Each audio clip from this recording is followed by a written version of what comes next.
D.W. Griffith is one of the most controversial figures in film history, and filmmakers and film historians have very mixed feelings about him and some of his films. In this video, I'm going to focus on his most famous or infamous film, Birth of a Nation. While this film is rightly condemned for its racist message, it often overshadows Griffith's pioneering film techniques.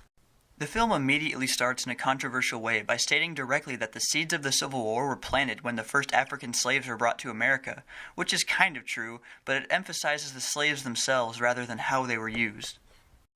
Flash forward to the antebellum South, where an ideal society is depicted, complete with the typical happy slave imagery often used when idealizing the pre-Civil War South. The battle sequences show Griffith's incredible skill at using film on a grand scale. I mean, look at this pan shot. Maybe it doesn't seem like much now, but at the time it was almost unbelievable to fit so much into one shot. But then the narrative takes a turn for the worse. Using a quote from Woodrow Wilson which told the very misguided message that there was essentially a conspiracy to put the white South under the heel of the black South, and that the Ku Klux Klan emerged to protect the Southern country, the film begins its main message. Then, the South Carolina state government, after a series of blatantly illegal practices, is able to secure a black majority and passes a series of laws meant to further black superiority rather than equality. This includes the much-feared law legalizing interracial marriage.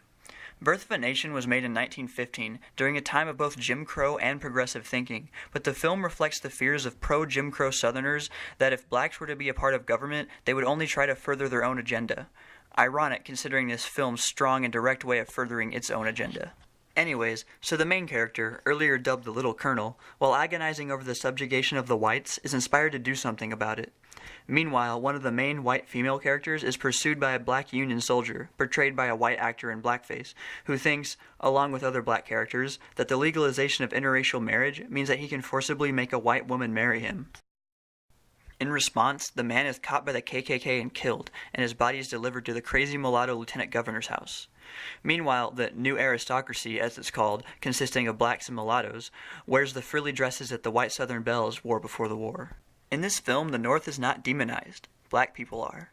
Lincoln is even depicted positively.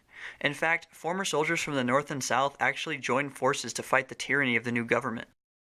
Around the time Birth of a Nation was made, mulattoes were considered better than full-blooded blacks, but this film takes the strong stance that mulattoes, represented by the lieutenant governor, are just as bad, or even worse, that they are actually more devious because they can better hide their blackness. And the lieutenant governor's maniacal obsession with taking a white woman as his wife demonizes mulattoes just as strongly as blacks. It's a shame that this film depicts such a distorted view of history with the tyrannical blacks and the helpless victimized whites. And these next sequences perfectly exemplify Griffith's mixed legacy. These moving camera shots were revolutionary in the way they make the action more intense and more active, but Griffith instead uses this intensity to glorify the KKK as they proceed to rid their society of greedy, tyrannical blacks. I want to love these shots, but it's difficult to separate the technique from the intent. In one of the last scenes, another love-hate moment occurs when a beautiful double exposure shot is shown, but it's used to depict the KKK members as crusaders in what they're doing and as doing good Christian work. It's understandable why Birth of a Nation's heavy-handed agenda overshadows its technical genius, and I do want to note that there is debate as to how much of this film's message actually reflects Griffith's own ideas.